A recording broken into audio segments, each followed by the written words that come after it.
March 31st, 1889. The Eiffel Tower is officially opened, making it the tallest non-cheese structure in France.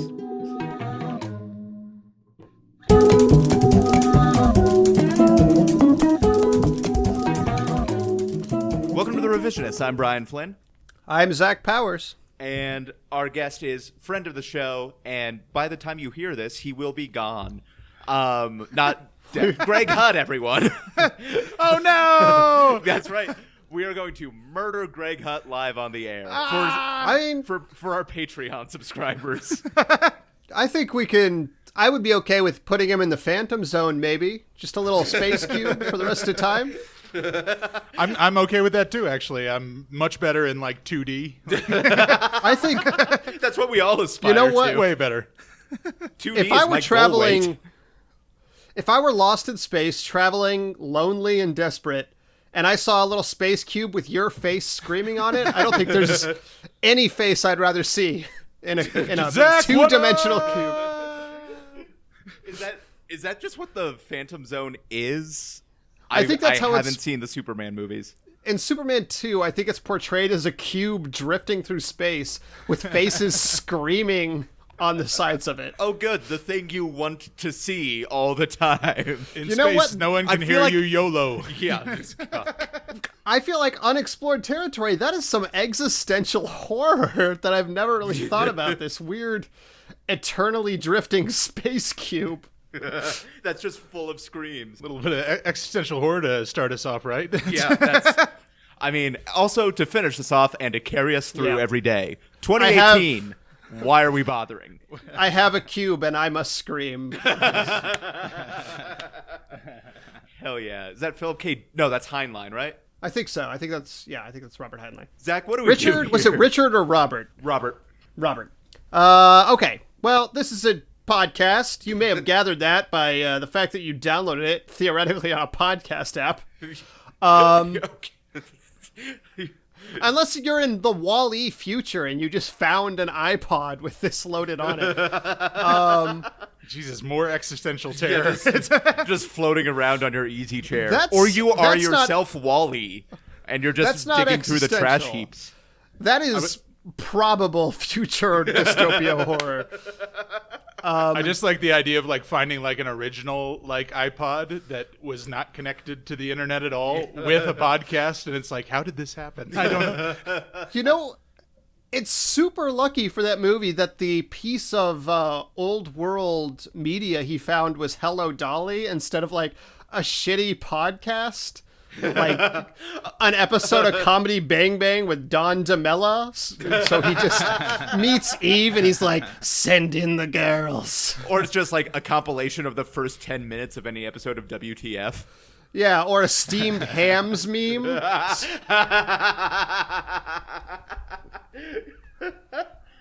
Hell yeah. Wait, what do we do on this fucking thing? On this podcast, we look at an event of history, we tell the real version, and then we tell the steamed hams version of what that event from history. Right in my wheelhouse. Shrek. We include Shrek and fast forward anytime the word bee is mentioned.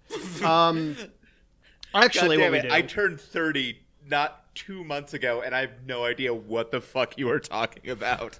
Get on that meme culture, Brian. I'm 32.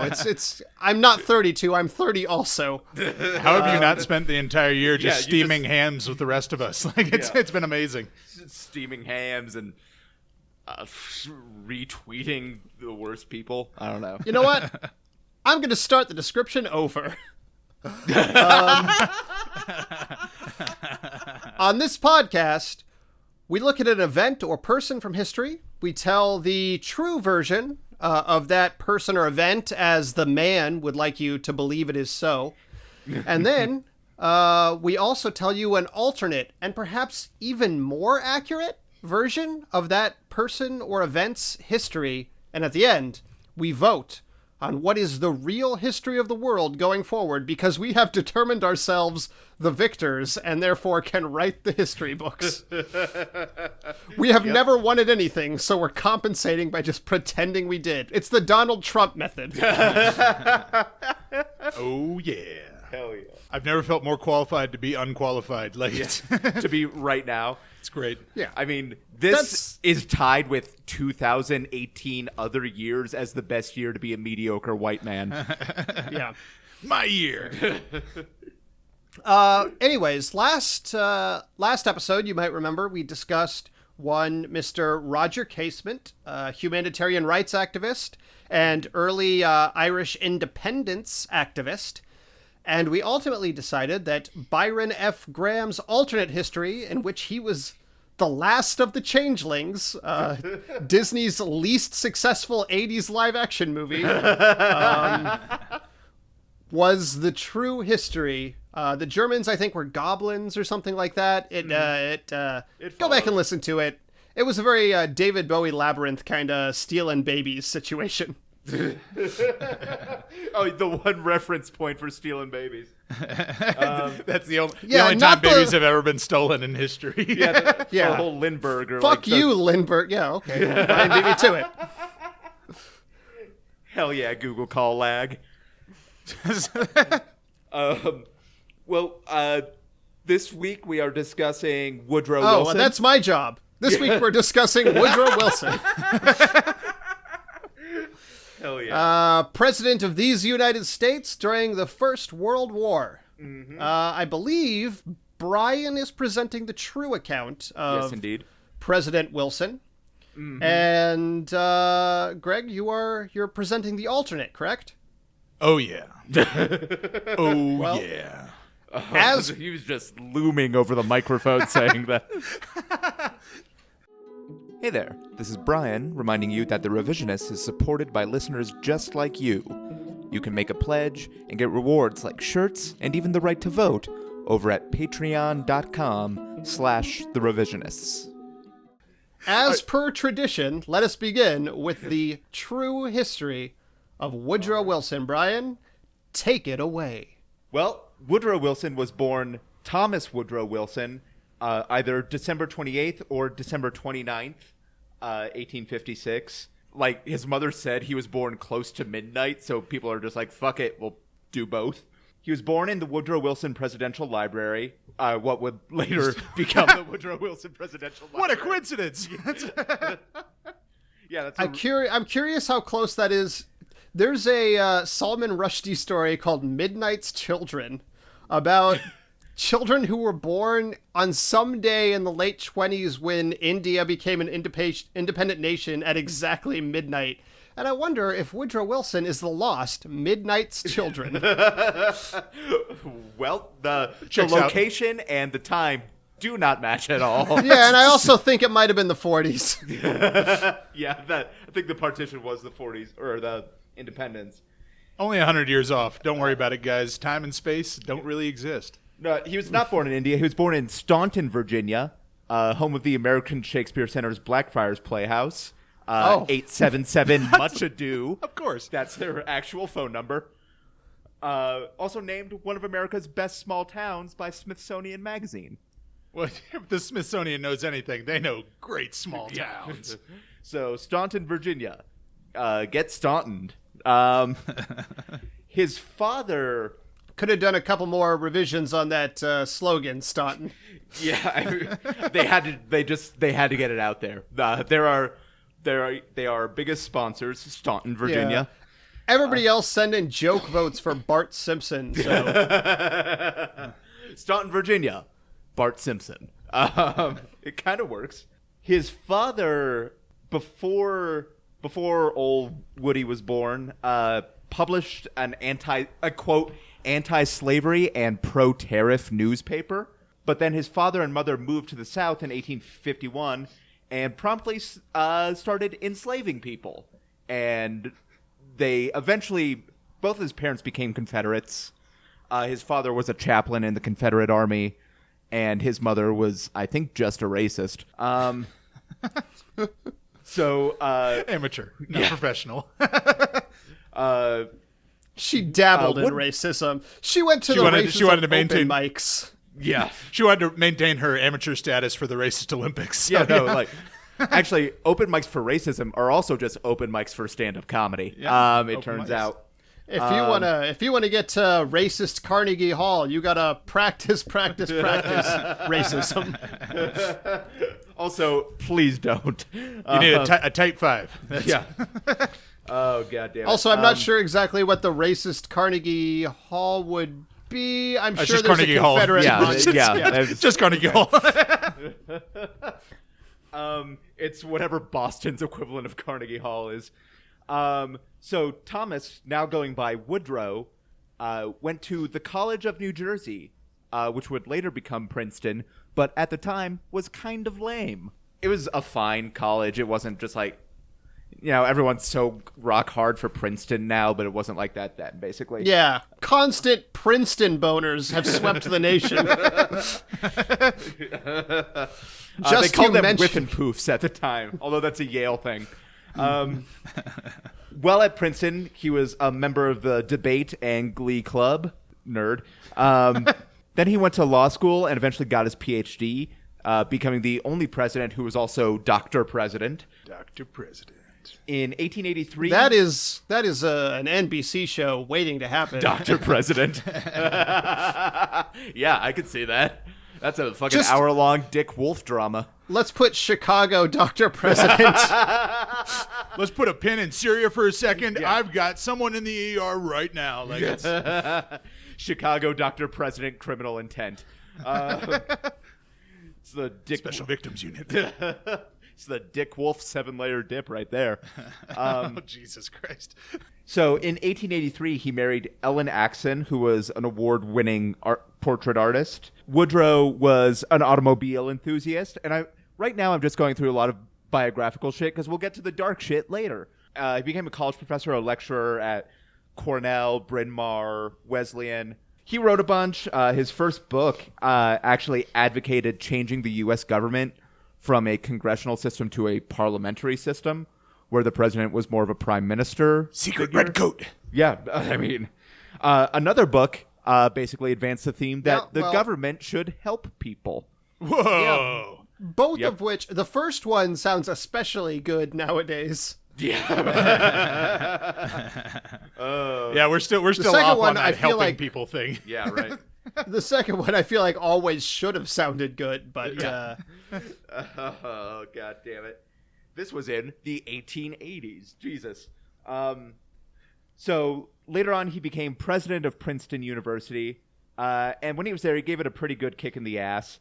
I'm going to explain what this note means, but I'm going to read it as I wrote it first. Nice. I just wrote, Jews and Catholics! ! Mainly because... Oh, yeah. That's one of Roger and Hammerstein's less popular show tunes. He appointed the first Jewish and the first Catholic professors at Princeton University. Also, he tried to change the culture there, make it more rigorous, make the students take academia more seriously, because at the time, it was considered... it was called graduating with a gentleman's C, basically. And he was like, yeah, maybe we could just make people try harder. A gentleman's C? That's literally what it said. Oh, my God. That sounds like some, 1910s or 1900s, very douchey frat bro culture slang to me. It does. It so does. We got so drunk last night, I did a gentleman's C. I feel like frat bros throughout time have always been the worst, just in very different ways. Well, at least with imperialism, you'd usually just give them a uniform, send them to a place they shouldn't be, and they'd just die of malaria. Whereas now you just give them a toga, send them to a place they don't belong, and they die of alcohol poisoning.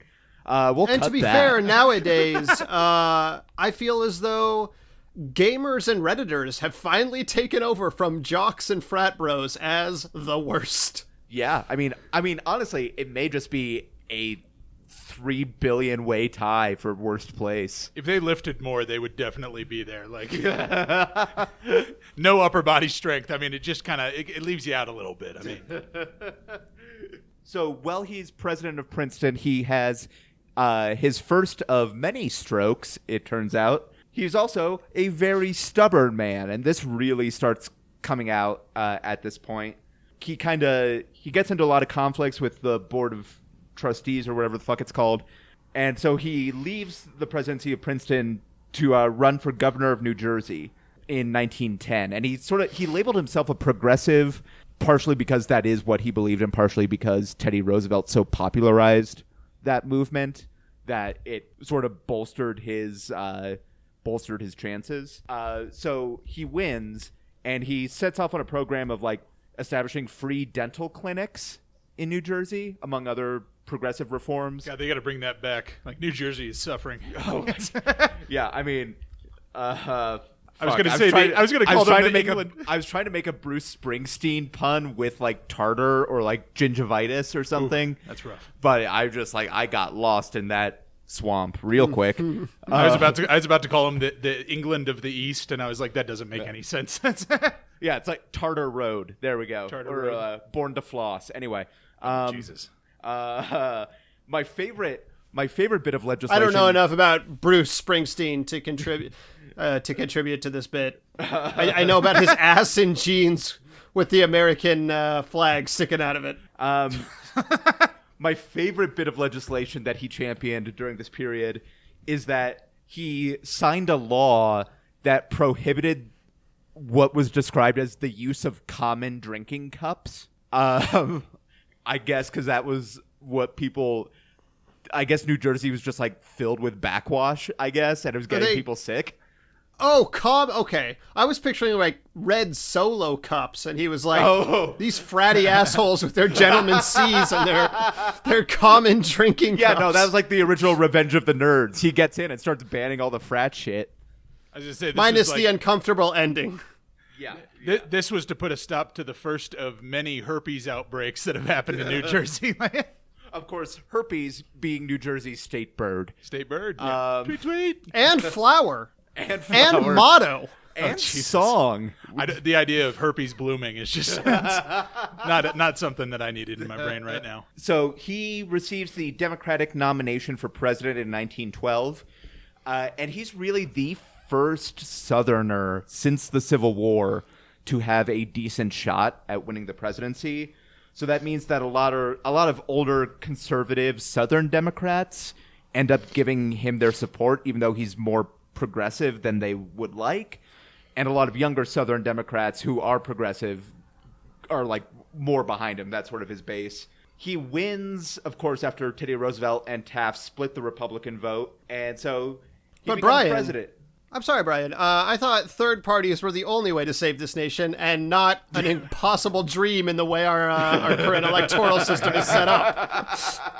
Even when the most popular man in America starts one of those third parties. I mean, if that wasn't proof enough, I don't know what was to anyone. I mean, I feel like...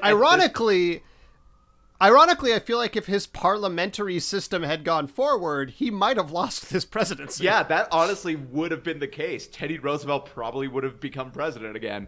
But he becomes president, and I'm just going to go over some of his domestic and foreign policy before we get to World War I, and then going to close on his attitudes on race and gender, because Woodrow Wilson used to be one of my favorite presidents.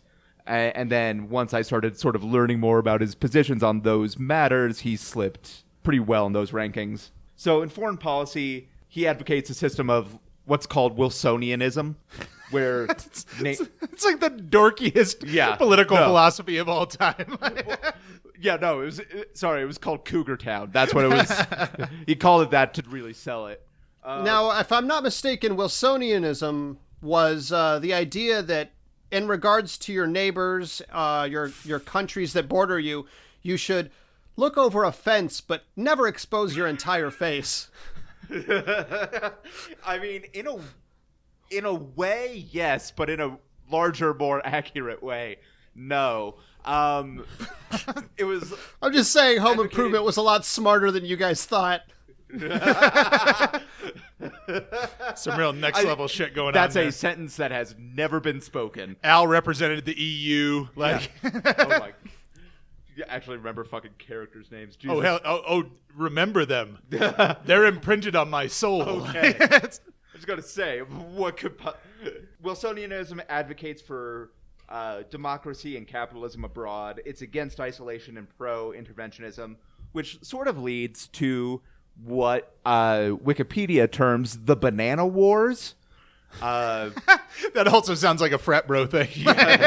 Yeah, that's what they called sword fighting back in the day. Swords are not literal swords in this case, listener. The Banana Wars, they started in 1912, really, under Taft, but Wilson really gets them going, which the U.S. Army ends up carrying out operations in the Dominican Republic, Nicaragua, Mexico, Haiti, and Honduras under Wilson's watch, basically to ensure the stability of U.S. companies working in those countries. That kind of stuff continued for a long time, well into at least the 50s with the Guatemalan kind of overthrow, which is an interesting topic we may cover at a later date. It's great how we just pound freedom into people around the world. Oh, yeah. Yep. This was not freedom, my friend. This was corporatism at its finest. Yeah. I mean, that's basically what we call freedom. But anyway. Oh, yeah. On the presidency, Wilson described it as an office, quote, in which a man must put on his war paint, which he took to mean becoming more of a stubborn asshole. He lowered tariffs and oversaw the creation of the federal income tax, passed a lot of antitrust measures, created the Federal Reserve, outlawed child labor. So on a lot of economic issues, he was a very strong progressive. Mm-hmm. He didn't drink himself.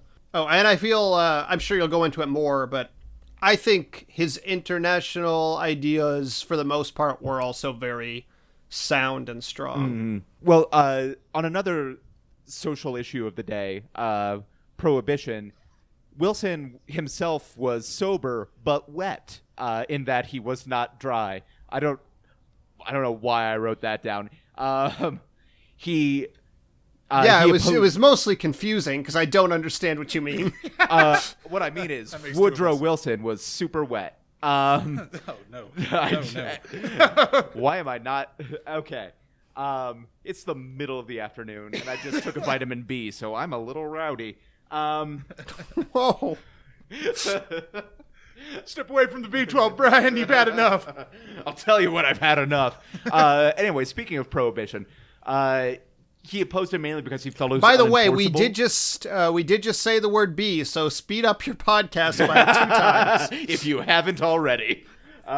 He vetoed a law that was intended to enforce the provisions of the 19th Amendment, or the 18th Amendment, which was prohibition. But Congress overrode the veto, so prohibition came into effect under his watch. And then in 1914, his wife Ellen passed away. And in 1915, he married Edith Bowling, who would become a major figure later on. Edith was like the sexiest name in 1915. Like it doesn't translate to now, but yeah, no, Edith was the I don't know a sexy name right now. Edith was the Brian of 1915. That doesn't. That's oh Jesus. We got to step that. What back. did I say? Is this how we get things edited out? And we just say that? Maybe is it Kaylee or I don't know. Have the Bellas grow? Have they overtaken? I mean, I also realized I was immediately uncomfortable with that line of discussion. So he made his own name, the sexiest name of all time. I mean, there we are. Exactly. My name, the sexiest thing about me. When World War I broke out, he took a neutral position, though privately he was against Germany, and he feared that the war would throw the world back 3 or 4 centuries.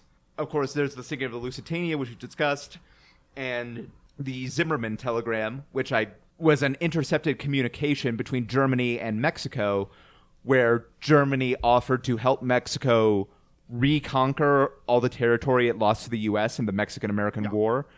If briefly Mexico, alluded to in our Lusitania episode as well. Yes. If Mexico entered the war on the German side against the Allies, and that building up the U.S.'s entry into World War I, although Wilson ran for re-election in 1916 on the slogan, "He kept us out of war." Well, knowing full well all this was probably going to go down real bad. It was a very close election. He won New Hampshire by only 56 votes, but so it was really contested. And so when his opponent conceded and Wilson received the concession telegram, he remarked, quote, "It was a little moth-eaten when it got here." And then he promptly got us into war because he is a raging asshole. So the war happens, as we'll discuss in other arenas. But where Wilson really comes to the fore is negotiating the Treaty of Versailles after the war and his famous 14 points, which includes, most famously, the League of Nations, which was a proto-UN. And the Republican-controlled Congress was firmly against it because they, for all the reasons Republicans throw a hissy fit about the UN now, basically. Yeah. And his 14 points included the idea that overt harshness towards Germany in this treaty might have bad repercussions down the line. It was roundly ignored by the other countries. To no ill effect. It all worked out. Yeah. That's why we just call it the Great War. Yeah, exactly. Right? The war that ended all wars. The war that ended all wars, yes. So he is sort of barnstorming the country, trying to get the people on his side for the League of Nations, believing that if a majority of the people support it, Congress will then support it, because he was also incredibly naive. Well, he is on this tour that he collapses in Pueblo, Colorado. Big ups. Pueblo, Colorado. Not the first person, not the last person. My favorite, some fun facts about Pueblo, Colorado, which is near where we all grew up and lived for a long time. Yeah. One, the shitty Randy Quaid character in Vacation, his home was filmed in Pueblo, Colorado, to be the most unappealing place. And also, serial killer Edmund Kemper, after he realized the law was on his tail, fled from California, got to Pueblo, Colorado, called the police, and turned himself in. Presumably because he was like, well, prison is better than this. Yep. I have a number of friends who live in Pueblo who do not listen to this podcast. Had. I mean, to be fair, Edmund Kemper also decapitated his own mother, and even Pueblo was too much for him. Really beautiful town, though.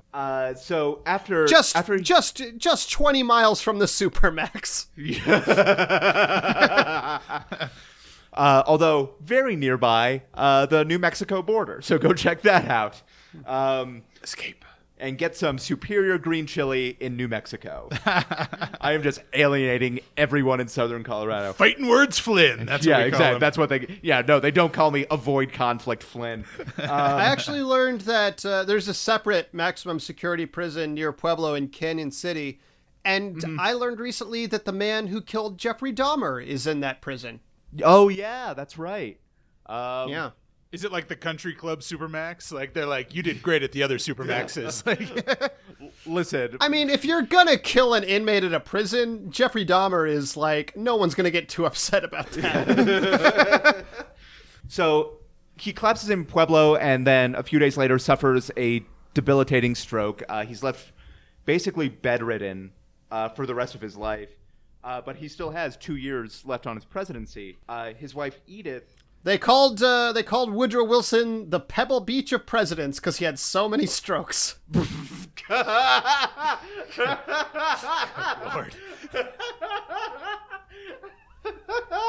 Oh, that's going in his library birthplace.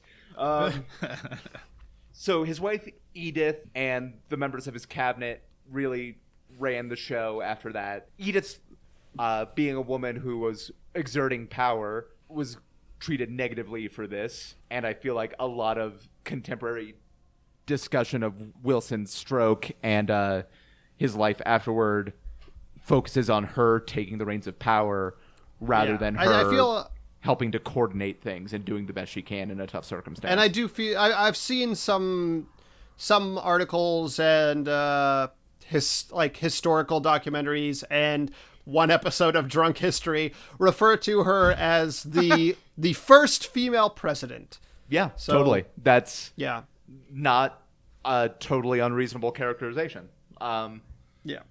We had a tough time in the first half of the 20th century with like presidents with like debilitating illnesses. Yeah. To be fair, all of humanity had a tough time in the first half of the 20th century and all time before that with debilitating illnesses. It's a good point. That was just like, they're like, oh, they're relatively healthy. He can't feel his legs, but he's fine. Like, I mean, it got so bad, we elected an Irishman president. Ooh. So he dies eventually, but over the course of his presidency, two great social issues really confront the nation. One is women's suffrage, which when he took office, he didn't support national women's suffrage. He supported it on a state-by-state basis until he was sure that Northern Democrats were behind it. And once New York overwhelmingly voted in favor of women's suffrage, then he started supporting it.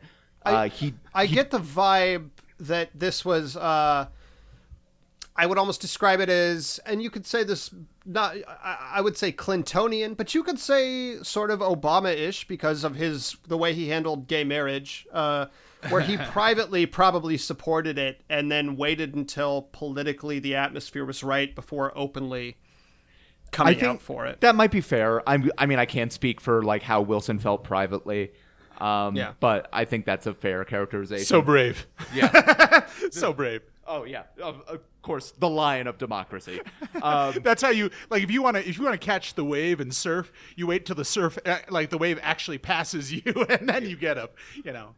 I will just mention this group, and I want to talk about them in more depth in a future episode because their story is really interesting. There's a group of women called the Silent Sentinels, which is an awesome name. It's kind of a great name. It was about 2,000 women who protested silently in front of the White House 6 days a week between January 9th of 1917 and June 4th of 1919. And we'll talk about them in more depth later on. But the other issue was, of course, racial segregation. And Wilson issued an order that segregated federal workplaces.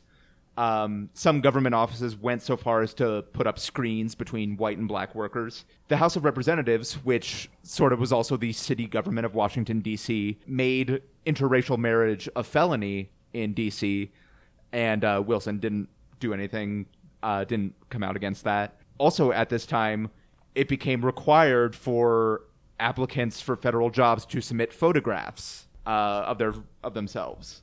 At this time, three really prominent civil rights leaders, William Trotter, Marcus Garvey, and W.E.B. Du Bois, they were the people who were really standing up to Wilson on this matter. And Wilson had won the African-American vote because he basically convinced people that he would be a stronger president in terms of racial justice instead of a racist. Of course, so the African-American community felt very betrayed.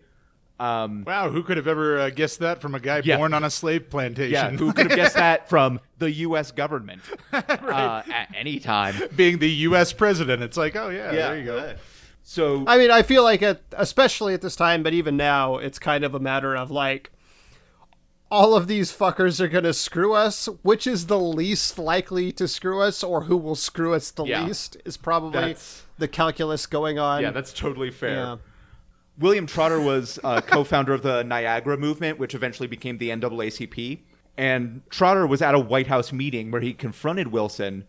And Wilson said that the segregation wasn't discrimination against African Americans. He said it was just there to help avoid what he called friction. And Trotter started some real friction after that. He called bullshit. There was a screaming match, and Wilson kicked him out of the White House.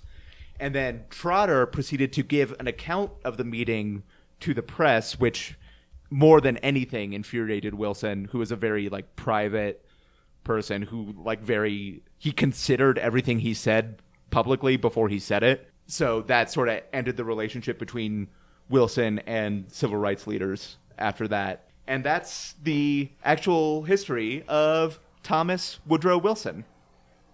Every week, Denver's own Real Nerds podcast sees a new movie and we podcast our experience to the world. I think sometimes we're funny. Yeah, sometimes when I'm talking, not when you're talking, not when you're talking. Oh, You know, it might help if you told them that we're on iTunes or we're on Stitcher so they could find a place where they can actually listen to us. Oh, okay, Brad. We're also on Twitter at Real Nerds, and we have an Instagram account. Boom. Commercial, Brad. Cut, paste, upload. We like to have fun. Sure. I like fun. James, you're very bad at improv. RealNerdsPodcast.com. It's kind of creepy when people talk about friction a lot. Like, it's like that's going to cause friction, and it's like, I mean, when you say it like that, yes, very much. Look, that's basically anything, though. I mean, if you say creepy, it becomes creepy. But I'm just trying to. I feel like there's an innate creepiness to talking about the friction. Talking about friction, sure, yeah. Friction. But Greg, whenever you're ready. All right. Well, that true history is interesting and all, but I like to think that the fake history, or as I'd like to call it, the better history, is going to take the day. So let's get down to it. We have Thomas Woodrow Wilson, which everyone calls him Woodrow now, but let's focus on his actual name, Thomas Wilson. I don't know if any of you guys know famous Thomas Wilsons that are alive now, right? Any of you guys know Tom Wilson? Is he one of the Beach Boys? He is not. He played Biff in yes. great American documentary Back to the Future. Played the coach on Freaks and Geeks later. Now he, I believe, occasionally does comedy. Yeah. He does. He does like a musical. He like plays his guitar, a little bit of musical comedy. Stand-up. Yeah, he has a stand-up comedy song called something like "Please Stop Asking About Back to the Future" or something. right. It's a pretty good song, and it explains everything. That's either a comedy song or the world's saddest song. Like it's both. That's his Piano Man. Like he's so sick of doing that. Well, I think he wrote that because he was so sick of the conversation. But he also had like a little business card that he would give out that also had all the answers to all the normal questions people would ask him. Okay. Which is, I mean, I think also, it's a great way.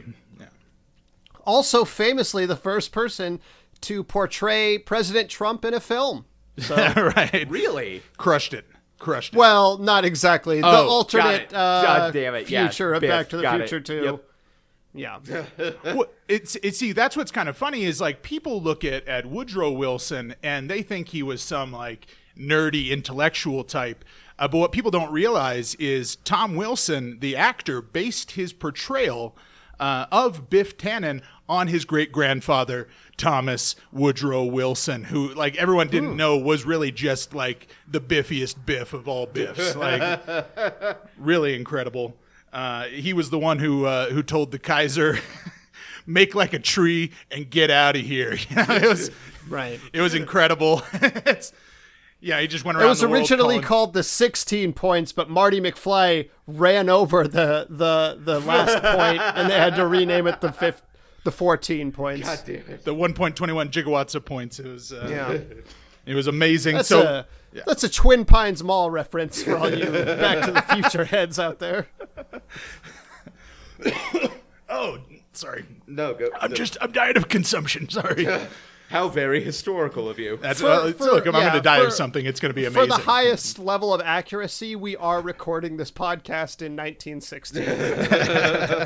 It's the way to do it. I feel a little bit of polio coming on. Let me get to the rest of this. Yeah, we make everyone get syphilis before they start recording this podcast. But it's funny. It's like nobody knows. Like everyone sees this boring. I mean, honestly, like if you see a picture of Woodrow Wilson, what does he look like? Looks sort of like a lizard. Yeah. He has lizard-like features. But like a boring lizard. Yeah, like a very dry lizard. It sort of looks. To me, he always looks like an anthropomorphic version of the color beige. Like that's just. He just kind of came to life. Like just the most boring looking guy. A grandpa who's like, we used to use the belt in my day. Like that kind yeah, and he's also racist. Yeah, so yeah, just like that grandpa. Like incredibly proud of it too. Like the good old days of leather on butts. You know, that kind of grandpa. Yeah. I think that was his campaign slogan. You can still do leather on butts at Romantics. Colfax in Washington.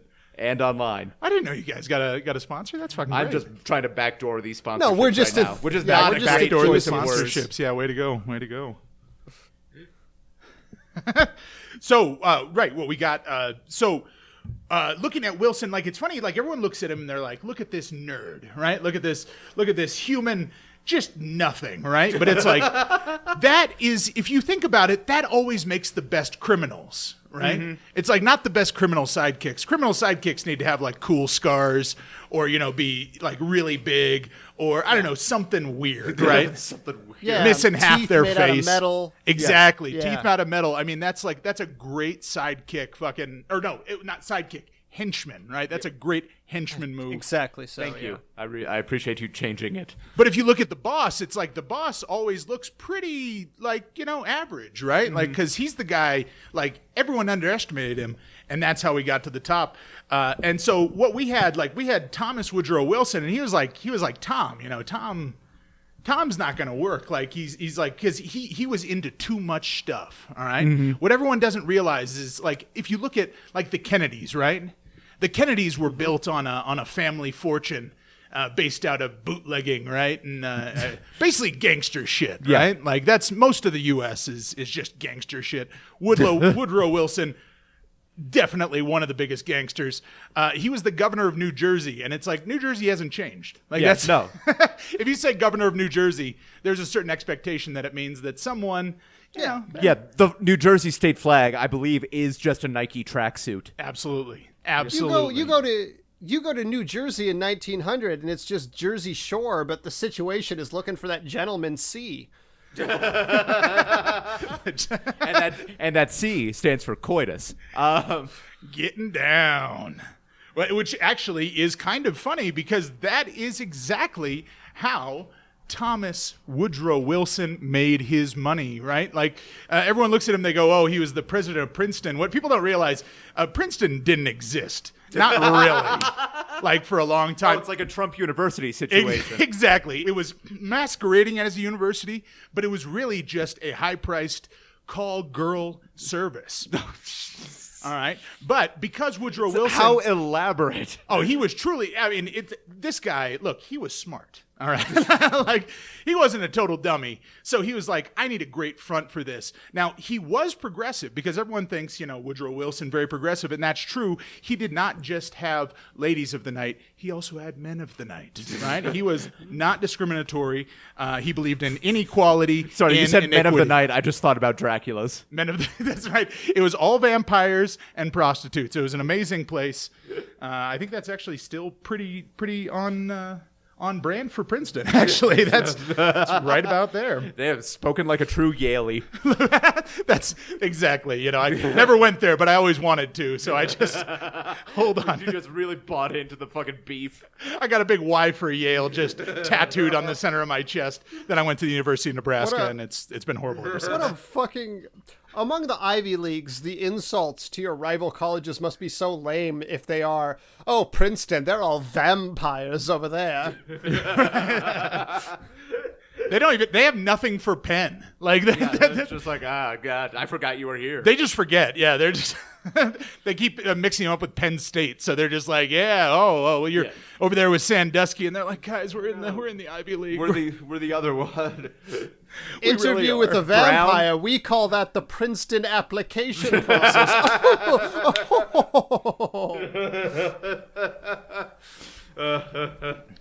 So yeah, for Woodrow Wilson, I mean, he, that's how he got his start. That's how he built his power base. It's like everyone looks at, you think of it, it's kind of weird. It's like Princeton and Ivy League in New Jersey. It just doesn't quite match up, right? Like, I always think of the Ivy League as much more like New England kind of thing. And it's, Princeton was there for a reason. Think about what was close by. You guys seen Boardwalk Empire? I have not. I've seen the first 3 or so seasons. Okay, all right. No, you've seen a little bit. I mean, that's the thing. It was him and Nucky Thompson just going head to head. Like, it's. Is that Steve Buscemi? That is Steve Yes. Buscemi, Okay. correct? Absolutely. Buscemi, by the way. Please respect the 9/11 hero, Steve Buscemi. Is it Buscemi? I believe it is, yeah. Buscemi? Oh, my apologies to genuine hero, Steve Buscemi. It's like every single Italian thing. You think you pronounce it correctly, Yeah. you're totally wrong. Like, I'm sorry, Steve Bruschetta. biscotti, actually, it's pronounced cookie. Sorry, Stromboli Biscotti. Right? I don't know. We offended someone there. Absolutely, no way around it. Gabagool. Gabagool. And so he turned all that. It was his large experience running one of the biggest cat houses on the East Coast that allowed him to rise to the rank of president, right? And everyone looks at World War I and they look at it as he didn't want to get in. He didn't want to get in. This was really just him trying to expand his business east, right? He wanted to bring some of the thunder from Down under. well, yeah. over under. I don't- is that- No. That's that I don't even know what that is. Bring the noise. Yes, it was his Bring the Noise campaign. And by noise, he meant prostitutes. So that was that's what old Woodrow was up to. Equality in iniquity under Woodrow Wilson. That's our actually guy. a great slogan I think it's for a fantastic. villain. Yeah, that's amazing. All right, so that's the real history of Woody Wilson. Oh, of course, that explains it. All right. Well, before we get to judgment, I want to remind listeners that it's so helpful to us if you were to write a review of this podcast on your listening service of choice, be it Stitcher or iTunes or what have you. It helps more people see the show and blah blah blah. We always, of course, ask that you leave us comments, ask us questions. You can do that on our Facebook, Twitter, Instagram pages, or at revisionistpodcast.com. And also, just a quick reminder, we are a proud member of the Denver Podcast Network. So, Greg, you are leaving the country soon. Yes, indeed. And it's been great having you here. I it's think been you were great our to be here. second or third guest on this program. No, you were like in the, I think it was episode 12 because it was a Viking episode. Oh yeah. Oh, okay. Yeah. My mistake. That was fun. It was a lot of cocaine and dance parties. I remember it was. Yeah, and then we started the podcast. What is he just wrong played? with me? He just played an air instrument that doesn't exist. Yeah, it was like half trombone, half kazoo. It was a zoobone. I needed to. Zubone also was offered at Wilson's Cat House of Choice. It was amazing, a lot of extra. Oh God. But you are going to be resettling in Gay Paris. Oh, yes, Paris, indeed. France. Land of milk and honey. And I know cheese is stinky, just like the people. I don't know why that's a thing, but it is. Like, no, that's Bringing it full circle to Brian's opening joke about the Eiffel Tower. Oh yeah, I forgot about that. But for our 2 or 3 listeners in Paris, bonjour. Also, check out Greg when he sets up shop there. and I'm sorry to those 2 or 3 listeners for that French impersonation that in no way reflects Greg Hutt Comedy trademark .com. 2004. Zach, do you want to speak about Stage of Fools?